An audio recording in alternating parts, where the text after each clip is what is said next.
Hello बच्चों, कैसे हैं आप? बढ़िया। पढ़ाई बढ़िया चल रही है आपकी? आगे बढ़ रहे हैं हम धीरे धीरे। लेसन 3 में हम पहुंच चुके हैं, ह्यूमन रिप्रोडक्शन। इसमें काफ़ी टॉपिक हम पढ़ चुके हैं और आज जो हम टॉपिक पढ़ने वाले हैं वो है अंडाणु जनन। हम फीमेल रिप्रोडक्टिव सिस्टम पढ़ चुके हैं, मेल रिप्रोडक्टिव सिस्टम, स्पर्मेटोजेनेसिस पढ़ चुके हैं। अब यहाँ पर मैं दोनों में थोड़ा सा तुलना करके आपको बताती हूँ कि जो ये oogenesis क्या है, अंडाणु जनन क्या है। पहले तो ये समझे अंडाणु जनन क्या है। मादा के शरीर में अंडाणुओं का बनना अंडाणु जनन कहलाता है। और इसमें एक स्पेशल जो क्रिया है वो होती है अर्धसूत्री विभाजन। उसके बिना कोई भी गैमेट, कोई भी युग्मक नहीं बन सकता। तो मादा युग्मक यानी अंड कोशिका के बनने में अर्धसूत्री विभाजन एक महत्वपूर्ण भूमिका निभाता है। कैसे होता है, कब होता है, क्यों होता है, ये हम अभी पढ़ेंगे। हमने जब नर जनन तंत्र, मेल रिप्रोडक्टिव सिस्टम पढ़ा था तो उसमें पढ़ा था कि पहले तो लगातार समसूत्री विभाजन होते हैं और फिर उसके बाद अर्धसूत्री विभाजन के 2 चरणों में नर शुक्राणु बन जाते हैं, है ना।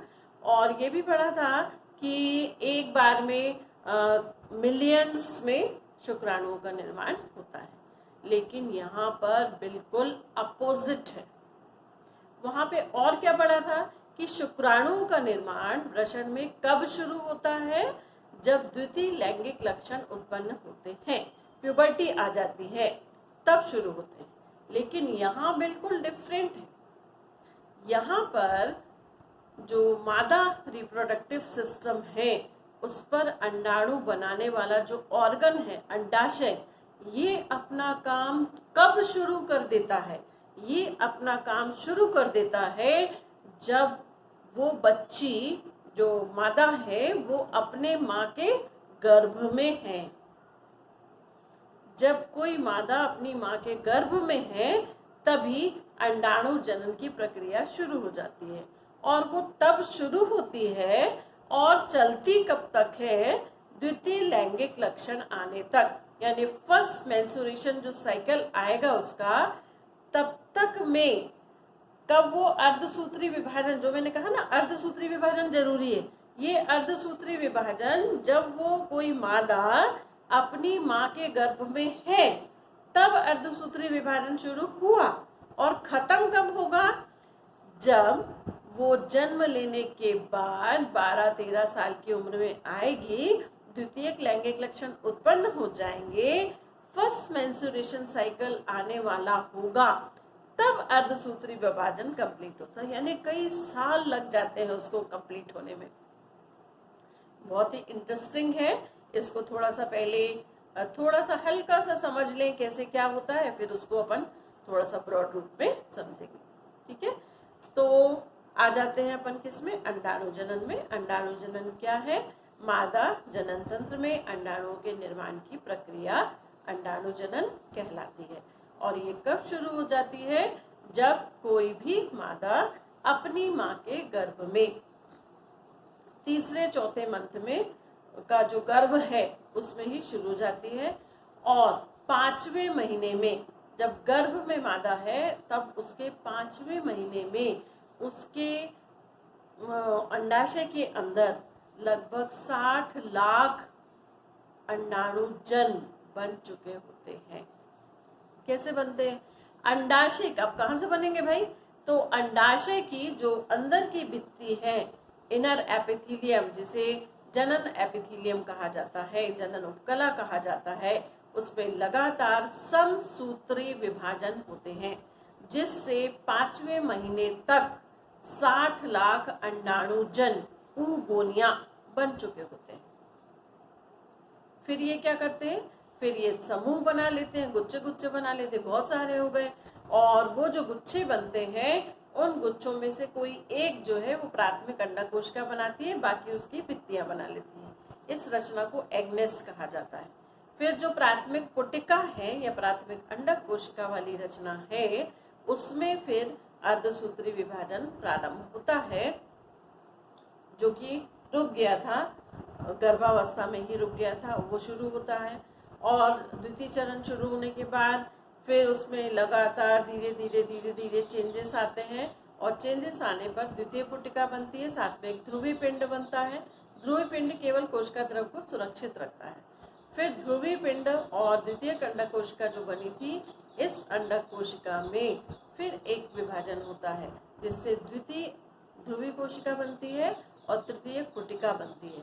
ये जो तृतीय पुटिका बनती है, ये ही फिर अंडाशय से बाहर निकलती है अंडकोशिका को लेकर, और वो अंडकोशिका फैलोपियन ट्यूब से होते हुए गर्भाशय में पहुंचती है। तो कैसे कैसे होता है, चलिए देखते हैं। यहाँ पर ये है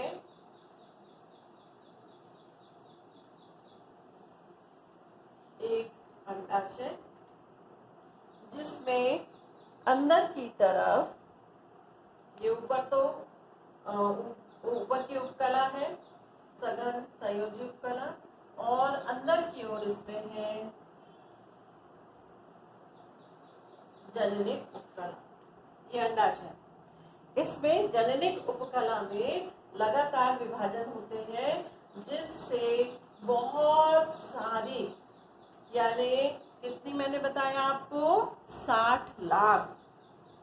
पांचवा सप्ताह है, पांचवा महीना किसका, भ्रूण का। कौन सा भ्रूण, मादा भ्रूण।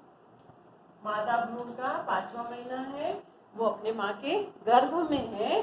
वहां पर इस अंडाशय की ये जो अंदर वाली जनन उपकला है, जर्मिनल एपिथेलियम है, जनन उपकला, इसमें लगातार समसूत्री विभाजन होते हैं। कौन से विभाजन होते हैं, समसूत्री विभाजन। अब समसूत्री विभाजन का मीनिंग आप जानते हो क्या, ये एक कोशिका है, इसमें 23 जोड़े, 23 जोड़े मतलब कितने, 2n क्रोमोसोम है। इसमें लगातार कई विभाजन होंगे, और कई विभाजन के फलस्वरूप जो भी कोशिकाएं बनेंगी, सब में क्रोमोसोम की संख्या कितनी होगी, 23 जोड़े, और इनमें फिर विभाजन होगा, इनमें फिर विभाजन होगा। इस तरह कई विभाजन होते होते जितनी भी कोशिकाएं बनेंगी, सभी में क्रोमोसोम की संख्या कितनी होगी, 23 जोड़े, 2n, द्विगुणित, डिप्लॉयड, अलग अलग नामों से आपको, जहाँ जितनी बुक्स में आप देखेंगे, जितने आप वीडियोस देखेंगे, सब में आपको अलग अलग नाम मिलेंगे। कौन सा विभाजन हो, ये कौन सी कोशिका है, ये जनन उपकला, जर्मिनल एपिथेलियम। जर्मिनल एपिथेलियम की एक कोशिका है ये, और इसमें विभाजन हुआ लगातार। कौन सा विभाजन हुआ, समसूत्री विभाजन। समसूत्री विभाजन से लगभग कितनी कोशिकाएं बन गई, 5वें महीने में 60 लाख।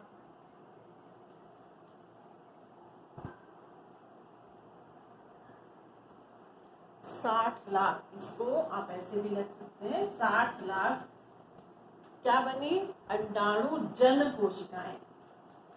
कौन सी कोशिकाएं ये, अंडाणु जन, जिसे oogonia भी कहा जाता है। ये अंडाणु नहीं है, ये अंडाणु जल कोशिका है, जो आगे चलकर अंडाणु का निर्माण करेंगी। ये ऐसी कितनी कोशिकाएं बन गई, 60 लाख अंडाणुजन कोशिकाएं। कब बनी, जब मादा भ्रूण अपने जीवन के 5वें महीने को कंप्लीट कर रहा है, तब इतने अंडाणुजन उसमें बन गए, oogonia बन गए। अब क्या होता है, इसके बाद में ये जो अंडाणुजन है, ये गुच्छे बना लेते हैं, ये ऐसे गुच्छे बना लेते हैं। बहुत सारे ऐसे जो 60 लाख ऐसे बिखरे हुए नहीं रहते, गुच्छे बना लेते हैं। और इनमें जब ये गुच्छे बना लेते हैं, तो इन गुच्छों को कहा जाता है एग नेस्ट, अंडे का घोंसला। घोंसला कैसा होता है कि चारों तरफ घास फूस होती है, बीच में अंडा होता है।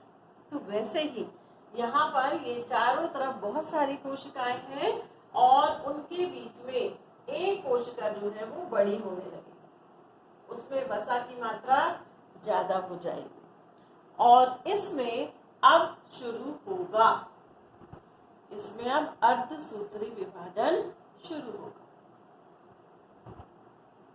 ठीक है, अर्धसूत्री विभाजन जब शुरू होगा तो वो केवल, अब आपको मालूम होगा अर्धसूत्री विभाजन में कितनी अवस्थाएं होती, पहले तो 2 चरण होते हैं और प्रत्येक चरण में अवस्थाएं भी होती हैं।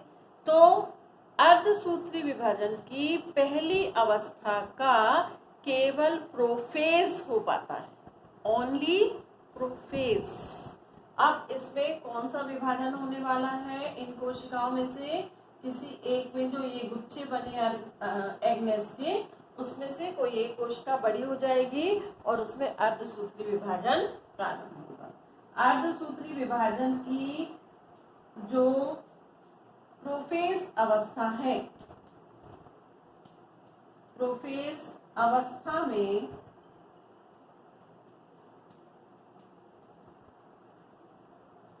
विभाजन रुक जाएगा,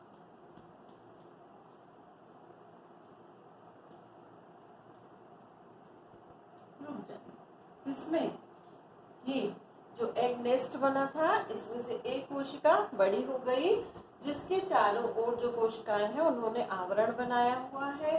तब इस रचना को, जिसमें एक कोशिका बड़ी हो गई है और उसमें अर्धसूत्री विभाजन प्रारंभ हो जाता है। ठीक, ये जो 60 लाख कोशिकाएं होती हैं, इन 60 लाख कोशिकाओं में हर कोशिका में अर्धसूत्री विभाजन नहीं होता।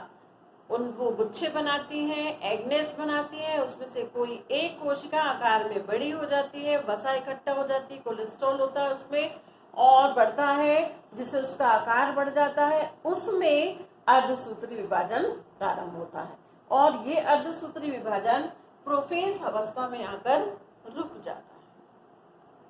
ठीक है, इतना समझ में आ गया।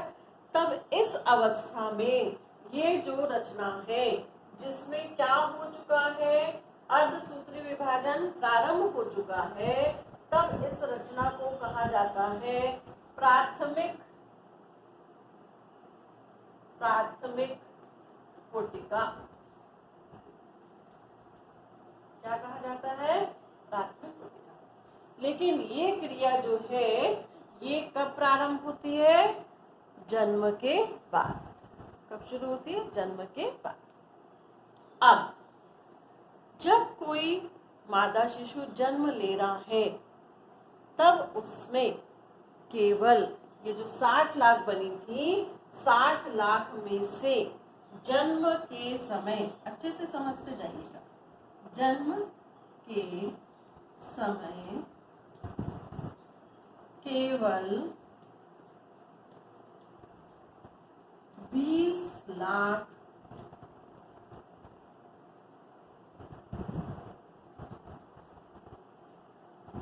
अंडाणुजन, प्राथमिक अंडा कोशिका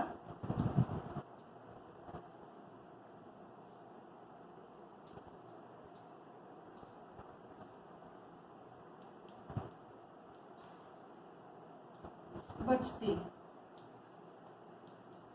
तो बाकी की कहाँ गई भाई, 60 लाख में से 20 लाख प्राथमिक अंडा कोशिका बची, तो बाकी की 40 लाख उनका डिग्रेडेशन हो जाता, अपघटित हो जाती है, नष्ट हो जाती है और केवल इतनी ही बचती है। अभी अपग्रेडेशन जो डिग्रेडेशन है और होगा। जब जन्म लिया तब उनमें कितनी प्राथमिक अंडा कोशिकाएं हैं, 20 लाख, जिसको हम प्राथमिक कोटिका कह रहे हैं। इसके अंदर ये जो कोशिका है जो बड़ी हो गई है, इसे क्या बोलते हैं, प्राथमिक अंडक कोशिका, जिससे बाद में अंडा बने। वो केवल जन्म के समय कितनी बची, 20 लाख। अब और बच्ची बड़ी हो रही है, बड़े होते होते उसमें क्या होता है, ये केवल लैंगिक लक्षण के प्रारंभ, लैंगिक लक्षण प्रारंभ मीन्स प्रोबर्टी जब शुरू होती है, लैंगिक लक्षण के प्रारंभ होने तक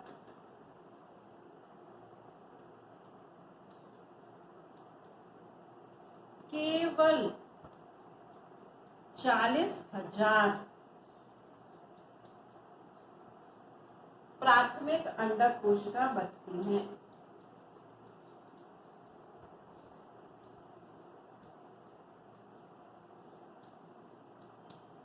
फिगर आपको ध्यान रखने होंगे।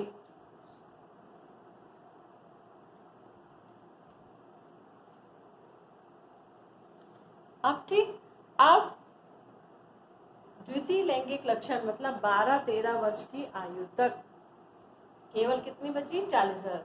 अब इनमें से भी, इन 40,000 प्राथमिक जो अंडक कोशिका हैं, इनमें से भी कुछ को ही मौका मिलेगा अंडाशय से बाहर निकलने का। अंडाशय से बाहर निकलकर फैलोपियन ट्यूब से होते हुए गर्भाशय में पहुंचे। तो कितनों को मौका मिलेगा? लगभग 400 कोशिका ही अंडो उत्सर्ग मतलब अंडाशय से बाहर निकलना, अंडोत्सर्ग कर पाती हैं, बाकी नष्ट हो जाती है। क्योंकि महिलाओं में एक उम्र के बाद अंड कोशिका बनने की प्रक्रिया रुक जाती है। 50 किन्हीं महिलाओं में 45 में, किसी में 45 से 50 तक, किसी में 50 से 55 तक की आयु के बाद अंड कोशिकाएं अंडाशय से बाहर नहीं निकलती। इसके विपरीत नर में क्या होता है? नर में जीवन भर वृषण में नर शुक्राणु कोशिकाएं बनती रहती हैं, किंतु मादा में चूंकि ये बहुत पुरानी हो गई हैं, अब नर में कब बनना शुरू हुई थी? जब वो द्वितीय लैंगिक लक्षण उसमें आ गए थे 14, 15, 16 साल की उम्र में। लेकिन मादा में ये कब बन चुकी है? जब वो उसने जन्म भी नहीं लिया था, तो बहुत पुरानी हो चुकी है और इनमें लगातार डिग्रेडेशन होता जा रहा है। जब वो बनी थी तब वो 60 लाख थी 5वें महीने में। फिर जब मादा शिशु का जन्म हुआ तब तक वो केवल 20 लाख रह गई थी। यौवनारंभ प्यूबर्टी के समय में ये केवल 40,000 बची थी प्राथमिक अंडक कोशिकाएं, और ये 40,000 में से भी केवल 400 अंड कोशिकाएं ऐसी होती हैं जिनको पूर्ण परिपक्व होकर अंडाशय से बाहर निकलने का मौका मिलता है। उसके बाद इनको अंडोत्सर्ग यानी अंडाशय से बाहर निकलने वाले जो हार्मोन्स हैं वो ही महिलाओं में बनने बंद हो जाते हैं, जिससे ये बाहर निकलती ही नहीं। अब वो हार्मोन करते क्या है? वो हार्मोन ये जो कोशिका जिसमें अर्धसूत्री विभाजन रुक गया था प्रोफेज फर्स्ट अवस्था में, उसको स्टिमुलेट करते हैं, प्रेरित करते हैं कि अर्धसूत्री विभाजन फिर से शुरू हो। तो जब मादा के शरीर में 45 से लेके 55 के बीच जब भी ये हार्मोन निकलना बंद हो जाएंगे तो ये जो प्राथमिक अंडक कोशिका है इसमें अर्धसूत्री विभाजन होना भी बंद हो जाएगा, नहीं हो पाएगा। तो ये परिपक्व भी नहीं होगी, परिपक्व नहीं होगी तो अंडाशय से बाहर नहीं निकलेगी, अंडाशय से बाहर नहीं निकलेगी तो गर्भाशय में पहुंचेगी भी नहीं। ठीक है। अब 40,000 में से केवल 400 ही बाहर निकल पाती हैं, किसी किसी में इससे भी कम और किसी किसी में थोड़ी सी ज्यादा। बस बहुत ज्यादा लंबे समय तक महिलाओं में अंड कोशिका का निर्माण बाहर होकर नहीं निकलता। ठीक है, तो इतना आपको समझ में आ गया, सबने समझ लिया इतना। अब आगे बढ़ते हैं। ये प्राथमिक कोटिका बन गई जिसमें एक प्राथमिक अंडक कोशिका है। अब क्या होगा इसमें? अब इसमें ये जो एक नेस्ट है इसमें अंडक कोशिका है, इसमें जो चारों तरफ की रचना है इसे कहा जाता है फॉलिकल। ठीक, फॉलिकल कहा जाता है। इनमें अब हार्मोन से स्रावित होने के कारण इसका आकार और बड़ा हो जाएगा और ये जो बाहर की कोशिकाएं हैं इनमें भी कई विभाजन होंगे, कई लेयर्स बनाएंगी, उनका नाम अलग अलग है। Zona pellucida, theca folliculi, corona radiata, अभी उसको भी मैं आपको समझाऊं। ठीक है, आप इतना समझिए। अब ये इसने परिपक्व होना शुरू किया है। परिपक्व होना शुरू किया मतलब इसका अर्धसूत्री विभाजन अब आगे की ओर क्या होने लगा है, बढ़ने लगा है। अब जब जैसे ही बढ़ेगा तो इससे अब इसमें एक अंडकोशिका और एक ध्रुवी कोशिका, पोलर बॉडी बनेगी। अर्धसूत्री विभाजन कंप्लीट हुआ और इसके चारों तरफ थीका ग्रैन्युलोसा की कोशिकाएं यहाँ पर जमा है। इस अवस्था को, जिसमें अर्धसूत्री विभाजन हुआ, एक चरण कंप्लीट हुआ, उसे कहा जाता है द्वितीयक पुटिका। द्वितीयक पुटिका में ये क्या है, ध्रुवी केंद्र।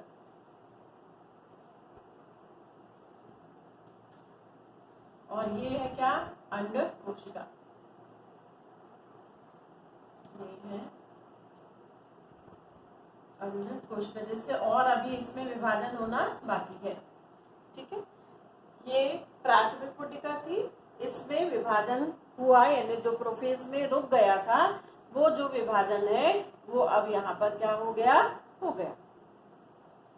यानी एक चरण कंप्लीट हुआ जिसमें एक ध्रुवी केंद्रक बना और एक अंडकोशिका बनी। इस अवस्था को क्या कहा जाता है, द्वितीयक पुटिका। इसमें आजू बाजू थीका ग्रैन्युलोसा, थीका फॉलिकुली, ऑन्ट्रम, ये सब रचनाएं क्या होने लगती, फिर इसके बाद में बनने लग जाती है। अब ये धीरे धीरे अंडाशय की दीवार के समीप आएगी। इसका आकार अब बड़ा हो जाएगा। अंदर ये एग सेल है और इसमें यहाँ पर कोशिकाएं होंगी।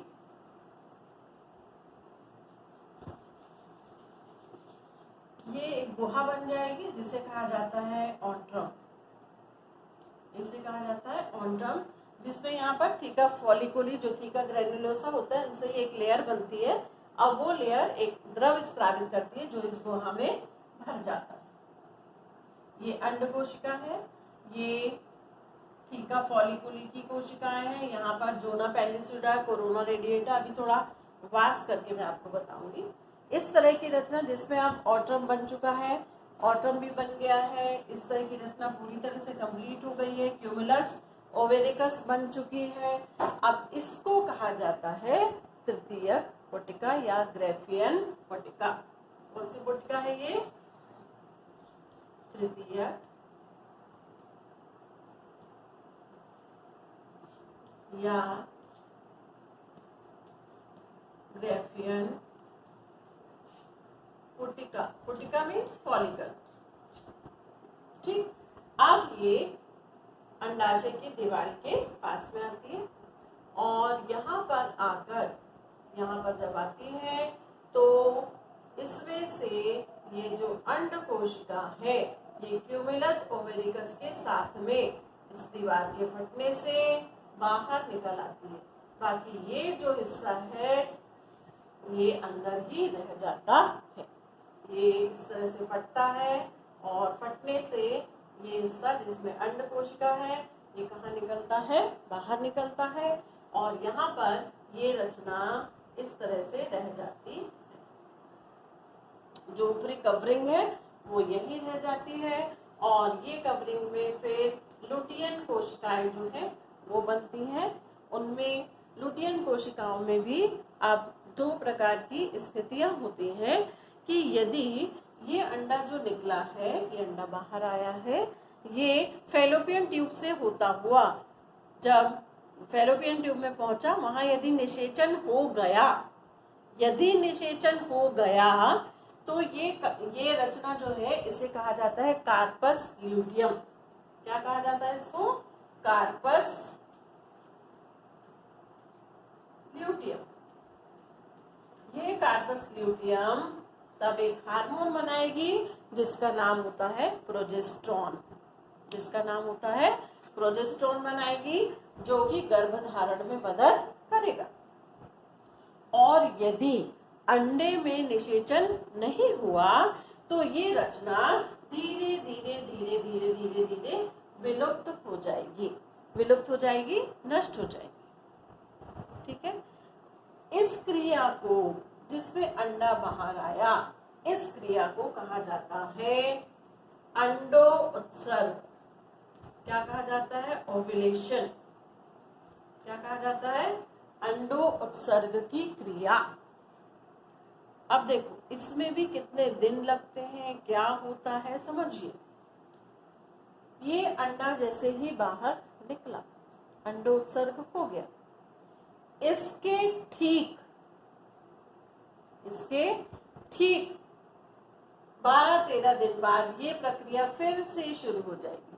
इसके बाद उसी दिन से ये प्रक्रिया फिर से शुरू हो जाएगी और फिर ये 14वें दिन जो है ये यहाँ से बाहर निकलेगा। यानी ये जो साइकिल है, ये वाला जो साइकिल है, ये 14 दिन में पूरा होता है। ये साइकिल 14 दिन में पूरा होता है और 14वें दिन अंडा फिर से यहाँ निकलता है। जब यहाँ से अंडा निकलेगा और ये अंडे निकलने के बाद गर्भाशय में भी ये लगभग गर्भाशय तक पहुंचने में और गर्भाशय से यदि फैलोपियन ट्यूब निषेचन नहीं हुआ तो बाहर निकलने में इसको 14 दिन और लगते हैं। 14 से 16 दिन, मतलब टोटल डेज कितने हुए? 28 to 30 डेज। और यदि निषेचन नहीं हुआ है तो ये अंडाशय की एंडोमेट्रियम को लेकर ये अंडा डिग्रेडेशन करता है, जिस क्रिया में मादा की योनि से रक्त स्राव होता है, अंडा रक्त के रूप में बाहर आता है, एंडोमेट्रियम बाहर निकलती है और इस प्रक्रिया को हम मासिक धर्म या मेनार्की कहते हैं। ये प्रत्येक माह के 28वें दिन से लेकर 30वें दिन तक होती है। ये पूरा साइकिल हार्मोन द्वारा कंट्रोल होता है। ठीक है।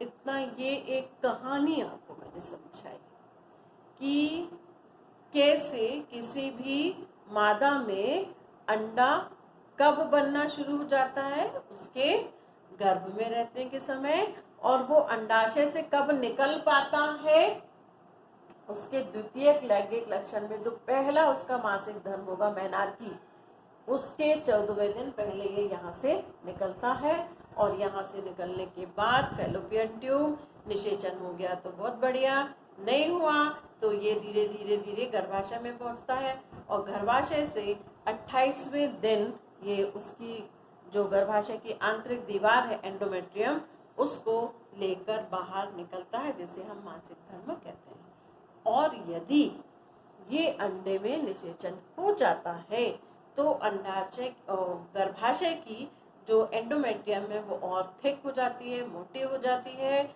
और वो उस भ्रूण को रोपित करने के लिए अपने आप को तैयार करने लगती है। यहाँ से कार्पस ल्यूटियम से प्रोजेस्टेरोन निकलता है और अन्य हार्मोन निकलते हैं जो भ्रूण को स्थापित होने में सहायता देते हैं। ठीक। अब यहाँ पर मेन चीज क्या है कि अंडाणुजन, कौन से? अंडाणुजन प्रक्रिया कहाँ पर होती है? माता के गर्भ में। कब कंप्लीट हो जाती है? तीसरे महीने से शुरू होकर 5वें महीने तक कंप्लीट हो जाती है। अंडाणुजन, ये आप नाम याद रखेंगे, जिसमें क्रोमोसोम की संख्या कितनी है? 23 जोड़े। ये कौन से विभाजन द्वारा बने हैं? समसूत्री विभाजन द्वारा। किसके विभाजन द्वारा बने हैं? अंडाशय के अंदर की जननिक उपकला के विभाजन से, समसूत्री विभाजन से अंडाणुजन कोशिकाएं बनती हैं जिनमें क्रोमोसोम की संख्या द्विगुणित होती है। ठीक है। ये एग नेस्ट बनाती हैं। एग नेस्ट मीन्स कोशिकाओं का गुच्छा बनाती हैं। उनमें से किसी एक कोशिका में अर्धसूत्री विभाजन प्रारंभ होता है, कंप्लीट नहीं हो पाता, प्रारंभ होता है। प्रोफेज फर्स्ट अवस्था में आकर वो वहां पर रुक जाता है और उस अवस्था को, जिसमें प्रोफेज फर्स्ट अवस्था में आकर विभाजन रुक चुका है लेकिन एक कोशिका बड़ी दिख रही है जिसमें प्रोफेज फर्स्ट शुरू हो चुका है, उसे हम क्या कहते हैं? प्राथमिक अंडक कोशिका। और ये प्राथमिक अंडक कोशिका युक्त जो एग नेस्ट है उसे कहा जाता है प्राथमिक पुटिका। प्राथमिक पुटिका में आगे चलकर बाल्यावस्था के बाद जैसे ही यौवनारंभ शुरू होने वाला है तो उस यौवनारंभ मीन्स द्वितीय लैंगिक लक्षण प्यूबर्टी के समय में यहाँ पर इसमें अर्धसूत्री विभाजन जो यहाँ पर रुक गया था, पॉज हो गया था प्रोफेज की फर्स्ट अवस्था में, वो यहाँ पर आकर पूर्ण होता है। और यहाँ पर जब पूर्ण होता है तो इससे, अब ये मैं मिटा देती हूँ,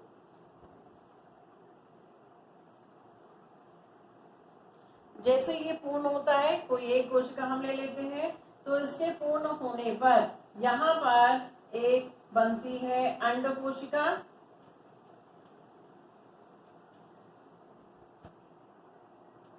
यानी अर्धसूत्री विभाजन का एक जो पहला चरण है यहाँ पर खत्म हो गया। कब हुआ ये? यौवनावस्था या बाल्यावस्था के जैसे बाल्यावस्था में प्रारंभ होता है तो उस समय में ये होने लगता है बाल्यावस्था। बाल्यावस्था में कौन सा विभाजन हुआ? अर्धसूत्री विभाजन। कौन सा विभाजन? अर्धसूत्री विभाजन, जिससे प्रत्येक प्राथमिक अंडक कोशिका से, इसको हम क्या बोलेंगे, कौन सी कोशिका? प्राथमिक अंडक कोशिका। ये लगभग कितनी है? जन्म के समय 20 लाख थी, है ना। और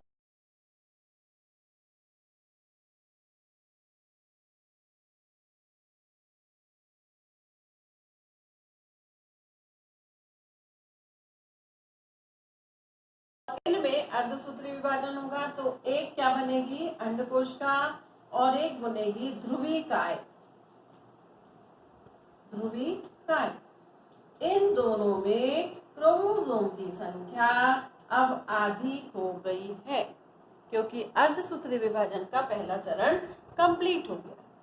ठीक है, इस अवस्था को जिसमें दो बॉडी ये बनती है, यहाँ पर ये बनी हुई है, प्राथमिक जो अंडक कोशिका थी उसमें विभाजन हुआ है, एक द्वितीय जो ध्रुवीकाय बनी है, ध्रुवी केंद्रक बना, और एक अंड कोशिका बनी है, बड़ी अंड कोशिका, छोटा ध्रुवी केंद्रक। ध्रुवीकाय का काम केवल कोशिका द्रव्य को संचित रखने का है।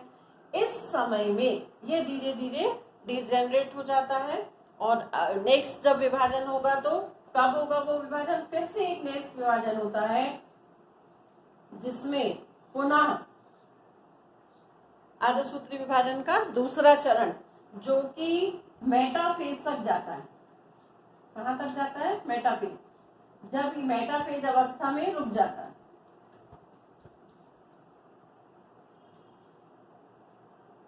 मेटा, अब कौन सा विभाजन हो रहा है इसमें? अर्धसूत्री विभाजन। किसमें विभाजन हो रहा है?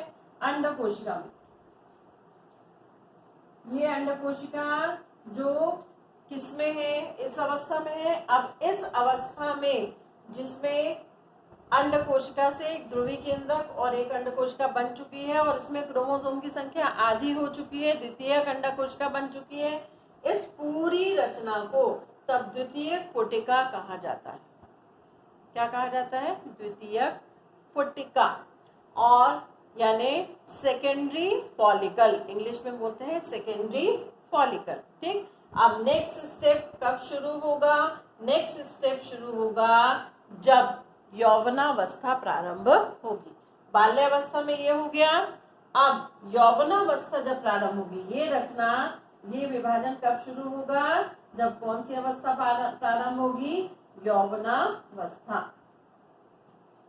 यौवनावस्था में जब द्वितीयक लैंगिक लक्षण दिखने लगेंगे। इसको मैं थोड़ा कलर्ड कर देती हूँ आपको। ये मादा भ्रूण का 5वां महीना जिसमें ये बन चुका था। बाल्यावस्था में अर्धसूत्री विभाजन शुरू हो गया। ये जो है यहाँ पर अर्धसूत्री विभाजन यहाँ पर भी हुआ था जिसमें प्राथमिक अंडक कोशिका बनी थी। अब ये विभाजन कब शुरू हुआ? यौवनावस्था में। तब फिर दो बॉडी बनेंगी, उसमें भी क्रोमोसोम की संख्या कितनी होगी? 23 और 23। अब ये है वास्तविक अंड कोशिका, ये वास्तविक अंड कोशिका है और ये प्रथम ध्रुवी काय था और ये बनता है द्वितीय ध्रुवी काय।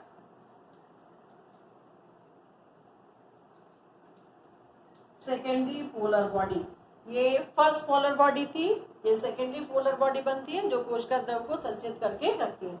ये जो बनी है रचना, ये जो है ये वास्तविक अंड कोशिका है जिसमें आगे चलकर विभाजन होने वाला, और इसमें भी मेटाफेज अवस्था में विभाजन रुक गया है। कौन सा विभाजन? अर्धसूत्री विभाजन का दूसरे चरण का विभाजन रुक चुका है। इस अवस्था में इसको कहा जाता है ग्रेफियन पोटिका। क्या कहा जाता है? ग्रेफियन पोटिका।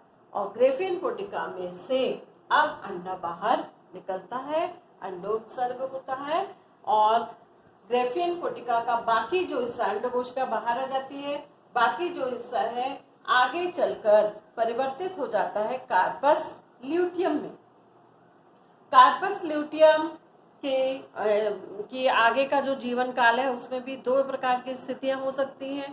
पहली स्थिति कि या तो, अब वो भी किस पर निर्भर करता है? अंडे की स्थिति पर, कि जो अंडा निकला है यदि उसका निषेचन हो गया तो कार्पस ल्यूटियम बनी रहेगी और प्रोजेस्टेरोन का स्रावन करेगी, और यदि अंडा निषेचित नहीं हुआ, वो मासिक धर्म की अवस्था की ओर जा रहा है, तो उस समय कार्पस ल्यूटियम धीरे धीरे धब्बे के रूप में बदलती हुई नष्ट हो जाती है, खत्म हो जाती है।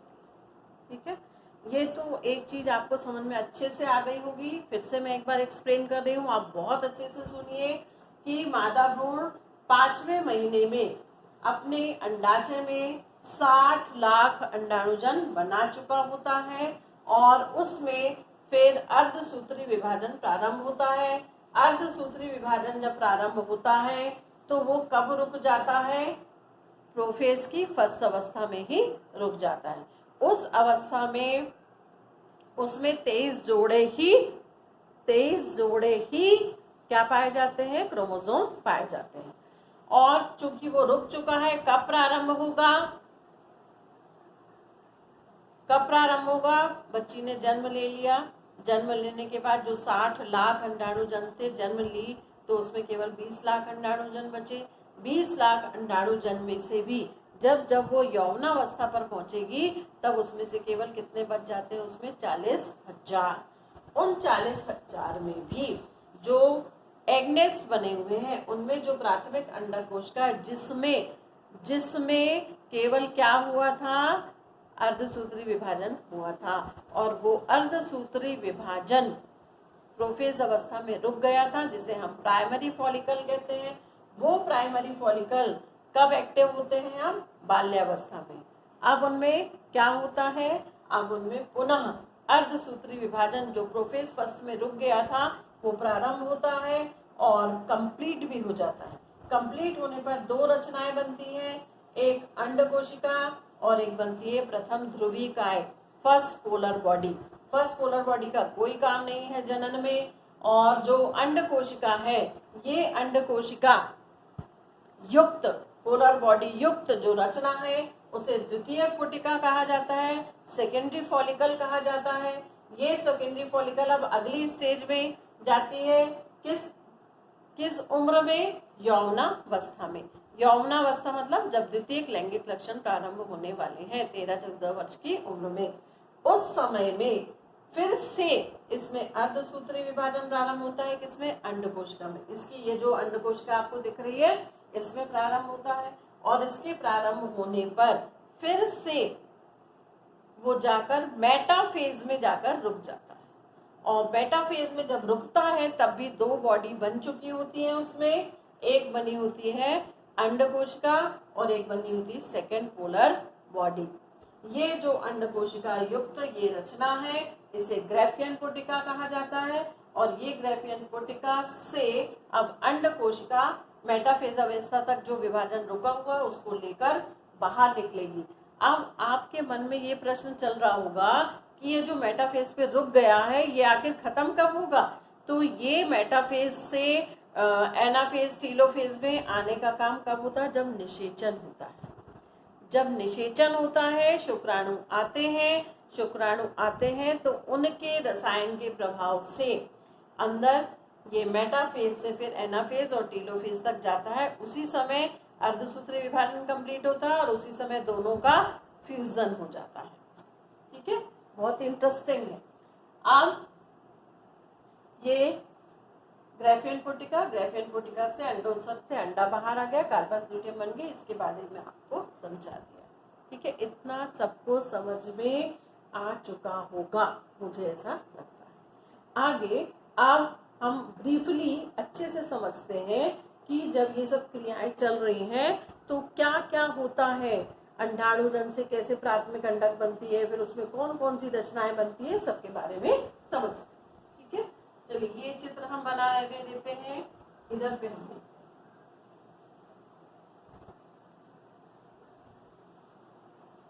ठीक है, तो सबसे पहले क्या होता है कि क्या बनता, कौन सी रचना बनती है, एग नेस्ट। एग नेस्ट कब बन रही है, जब ये 5वां महीना चल रहा है, मादा अपनी माता के गर्भ में, तब एग नेस्ट बना। एग नेस्ट में क्या क्या है, एग नेस्ट में ये चारों तरफ बहुत सारी अंडाणुजन कोशिकाएं हैं और बहुत सारी अंडाणुजन कोशिकाएं हैं और ये अंडाणुजन कोशिका में कोई एक कोशिका बड़ी है। ठीक, इस अवस्था में यानी सबसे पहले जो रचना बनी वो क्या बनी, अंडाणुजन, 60 लाख अंडाणुजन, उसमें उनका क्या बन गए, गुच्छे बन गए।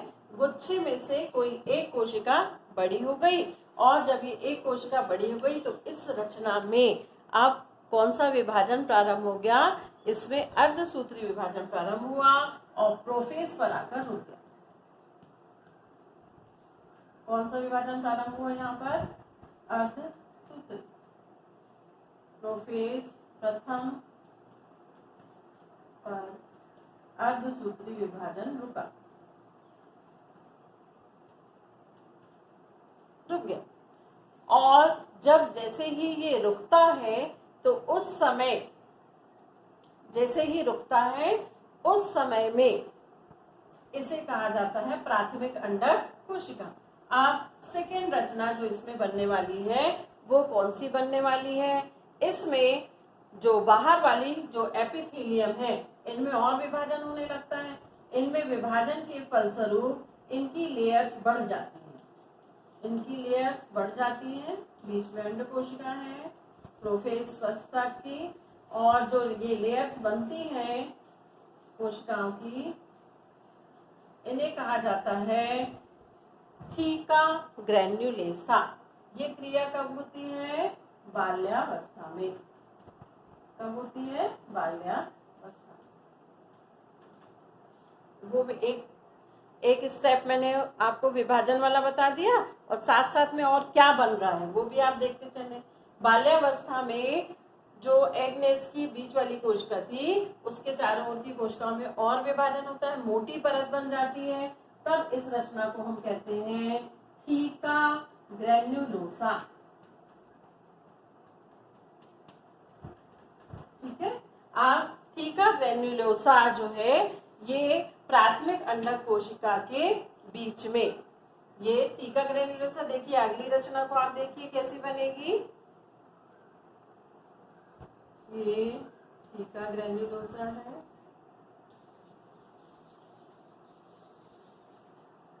और ये है अंड कोशिका। इन दोनों के बीच में एक अनाकार पदार्थ बन जाता है, एक अनाकार पदार्थ बन जाता है और ये जो अनाकार पदार्थ है इसे कहा जाता है जोना पेल्लुसिडा।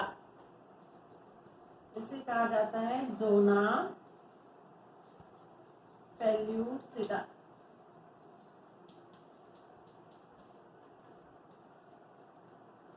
जोना पेल्लुसिडा। अब ये जो जोना पेल्लुसिडा है इसका एक भाग जो है वो बाहर की तरफ थीका ग्रेन्युलोसा से चिपक जाता है और अंदर की ओर किससे जुड़ा होता है, अंडकोशिका से जुड़ा होता है।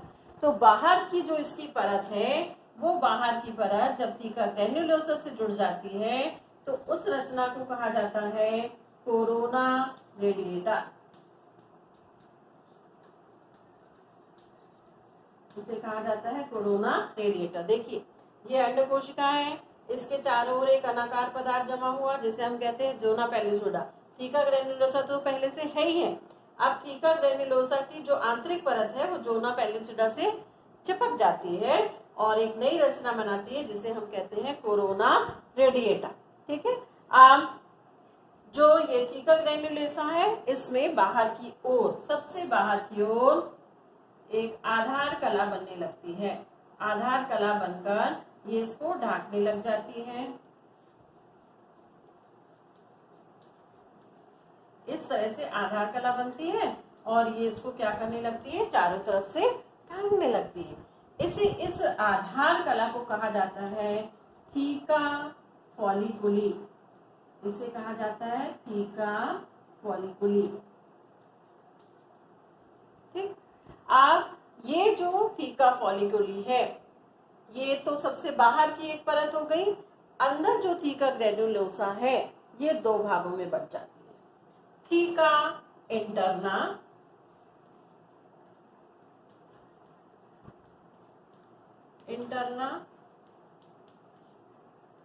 और ये है थीका एक्सटर्ना।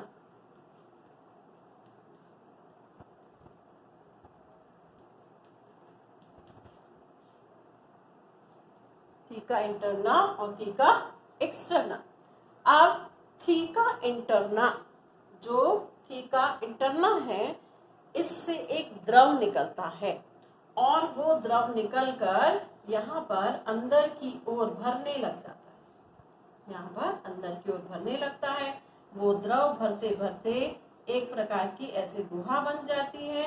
कहाँ से निकल रहा है ये द्रव, थीका इंटरना से। और यहाँ पर पूरी ये जो गुहा बनती है इसे कहा जाता है ऑन्ट्रम।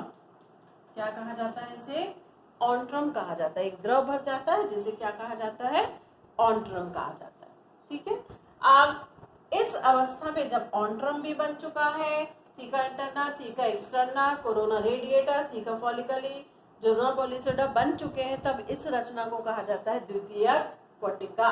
क्या कहा जाता है, द्वितीयक कोटिका। द्वितीयक कोटिका में अब क्या हो चुका है, यहाँ पर अर्धसूत्री विभाजन हो चुका है। ध्रुविकाएं, प्रथम ध्रुविकाएं क्या हो चुकी है, बन चुकी है।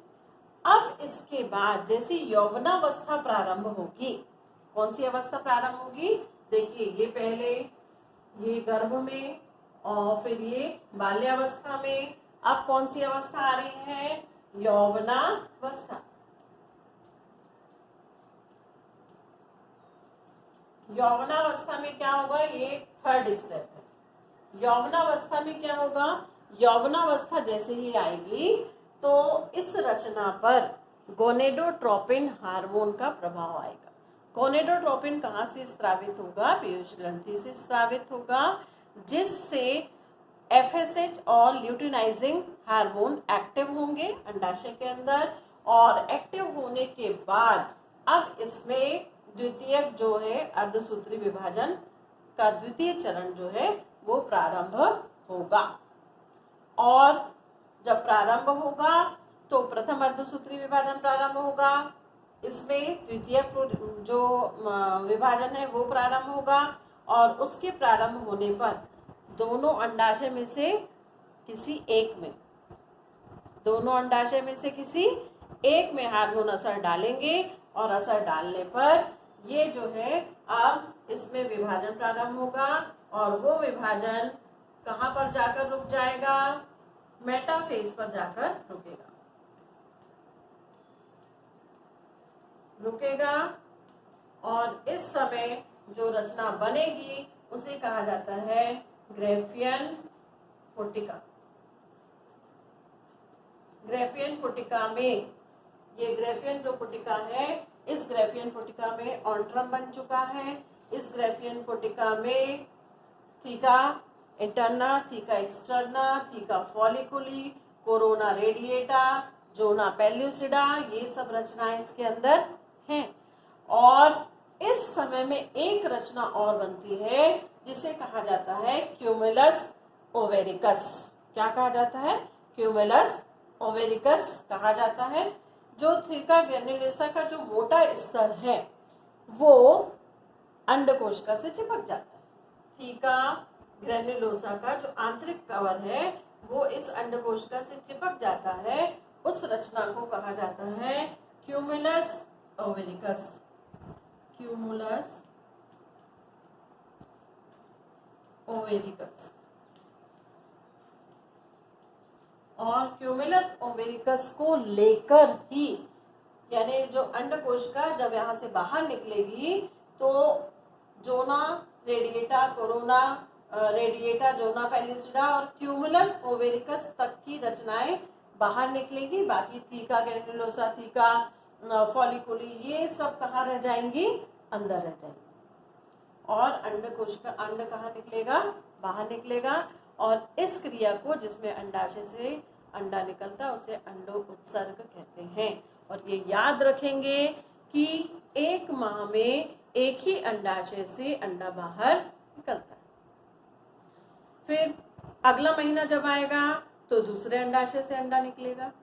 फिर अगला जो महीना आएगा तो पहले वाले अंडाशय से अंडा निकलेगा। यानी 2 अंडाशय होते हुए भी एक माह में एक ही अंडाशय से अंडोत्सर्ग होता है। ठीक है, तो ये क्रिया आपको अंडाणु जनन समझ में आ गई होगी। इसको बिल्कुल दिमाग में रखें कि कब कौन सी क्रिया होती है।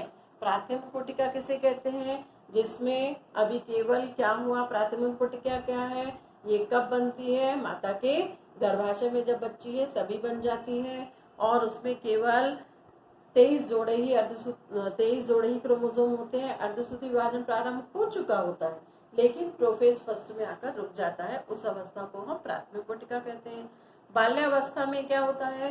बाल्यावस्था में फिर से विभाजन लगभग प्रोफेज से आगे की ओर शुरू होता है। और ये विभाजन कब खत्म होता है? अंडोत्सर्ग तक। तो क्या क्या होता है जब ये विभाजन प्रारंभ होता है? तो इसमें फर्स्ट चरण जैसे ही कंप्लीट होता है अर्धसूत्री विभाजन का, तो उससे बनती है जो पुटिका, उसे कहा जाता है द्वितीय पुटिका, जिसमें अब क्रोमोसोम 23 हो जाते हैं अंडकोशिका में और ध्रुवीय बॉडी बनती है। ठीक, अब जब द्वितीय लैंगिक लक्षण प्रारंभ होने वाले हैं तो तब गोनेडोट्रोपिन हार्मोन के प्रभाव से पुनः द्वितीय चरण प्रारंभ होता है अर्धसूत्री विभाजन का, और वो भी मेटाफेज में आकर रुक जाता है। जब मेटाफेज में आकर रुकता है तो उस अंडे में विभिन्न परतें बनती हैं, zona pellucida, corona radiata, theca folliculi, theca interna, theca externa. Theca interna एक द्रव प्रवाहित करती है जिससे एक हुआ ऑन्ट्रम बनती है, और इसी समय में मेटाफेज तक जाकर द्वितीय अर्धसूत्री विभाजन रुक जाता है। तब भी एक अंडकोशिका बनती है और एक बनती है सेकेंडरी पोलर बॉडी। ये अर्धसूत्री विभाजन जो मेटाफेज में रुक गया है, ये खत्म कब होगा? निषेचन के समय। ठीक, इस अवस्था को, जिसमें मेटाफेज रुक गया है और उसमें एक और रचना बन चुकी है क्यूमुलस ओवेरिकस, इस भाग को हम कहते हैं, इस अंडे की इस अवस्था को तृतीयक पुटिका कहते हैं। ये तृतीयक पुटिका या ग्रेफियन पुटिका अंडाशय से क्यूमुलस ओवेरिकस सहित बाहर निकलती है और इस क्रिया को अंडोत्सर्ग कहते हैं। बची हुई जो रचना है अंडाशय में ही रह जाती है। यदि निषेचन हो रहा है तो वो प्रोजेस्टेरोन हार्मोन बनाती है और उस रचना को कार्पस ल्यूटियम कहते हैं, और यदि निषेचन नहीं हुआ तो वो धीरे धीरे लुप्त हो जाती है। ठीक है, उसमें लुटेन कोशिकाएं बनती है, इसलिए उसे कार्पस ल्यूटियम कहा जाता है। पीले धब्बे के रूप में समाप्त हो जाती है। ये थी पूरी अंड जनन की प्रक्रिया, और ये याद रखना है कि हर माह केवल एक अंडाशय से ही अंडा निकलता है। अगले महीने दूसरे अंडाशय से अंडा निकलेगा। ये हमने खत्म कर दिया अंडाणु जनन। और नेक्स्ट प्रोसेस में, नेक्स्ट जो वीडियो है, इसमें हम पढ़ेंगे रजोधर्म या मासिक धर्म। कैसे होता है और इस प्रक्रिया में भी कौन कौन से हार्मोन का प्रभाव होता है पढ़ेंगे। तो इस आज जो हमने वीडियो देखा है इसको थोड़ा गहराई से आप बार बार देखिए, अच्छे से समझिए। इसमें बहुत सारी ऐसे क्रिटिकल चीजें हैं कि कब प्रोफेज अवस्था रुक गई, फर्स्ट रुक गई, कब मेटाफेज रुक गई, उसको क्या बोलते हैं, उसको क्या बोलते हैं। और याद रखें जब बनी तो 60 लाख अंडाणुजन बने और फिर उसमें से 40 लाख बचे। 40 लाख में से 40,000 जन्म के समय यौवनारंभ के समय थे, उसमें से केवल 400 से ही अंडोत्सर्ग होता है। ठीक है।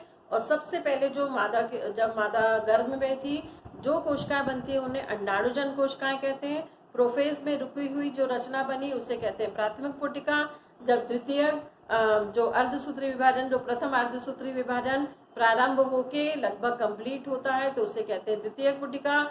और जब द्वितीय अर्धसूत्री विभाजन प्रारंभ होता है, मेटाफेज में रुक जाता है, उस समय बनी रचना को हम कहते हैं ग्रेफियन पुटिका। और ग्रेफियन पुटिका के रूप में ही वो अंडा बाहर निकलता है। ठीक है। तो ये कंप्लीट आज के प्रश्न है। पहला प्रश्न है अंडाणुजन कोशिकाएं किस अवस्था में बनती हैं। फिर दूसरा प्रश्न, एग नेस्ट बनने वाली अवस्था को क्या कहते हैं। तीसरा, द्वितीय पुटिका में पहले अर्धसूत्री विभाजन से कौन कौन सी रचनाएं बनती हैं। अगला प्रश्न है ग्रेफियन पुटिका में अर्धसूत्री विभाजन कहां तक होकर रुक जाता है। अब आखिरी प्रश्न है कि अंडाणु में कुल कितने क्रोमोसोम पाए जाते हैं। ठीक, प्रश्नों के उत्तर जरूर दीजिए, वीडियो देखिए और लाइक शेयर सब्सक्राइब करिए ताकि ज्यादा से ज्यादा बच्चों तक पहुंच सके।